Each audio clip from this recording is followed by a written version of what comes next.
La journée internationale de l'alimentation est une institution et chaque année il y a une thématique qui est choisie.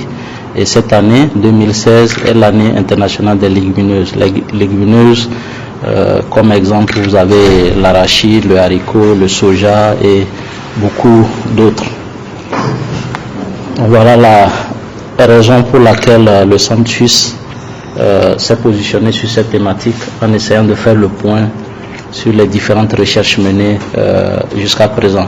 Mais à l'analyse des légumineuses, nous nous sommes rendus compte que c'était une spéculation qui permettait de faire face aux effets des changements climatiques, surtout au niveau de l'adaptation dans l'usage des sols, la fertilité des sols.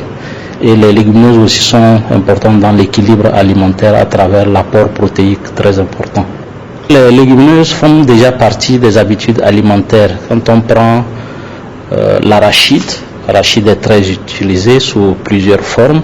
Si on prend le haricot, il est aussi utilisé dans la production d'un certain nombre de mets, les beignets, le riz au haricot.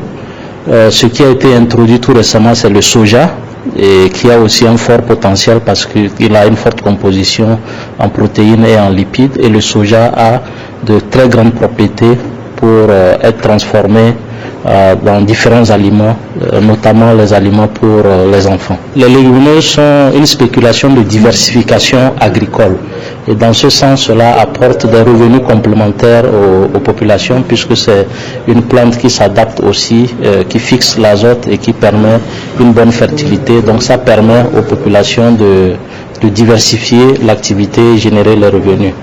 De plus, dans les zones où l'accès aux protéines animales, donc la viande, où l'accès est très difficile, les légumineuses sont une alternative puisque la composition en protéines est très importante.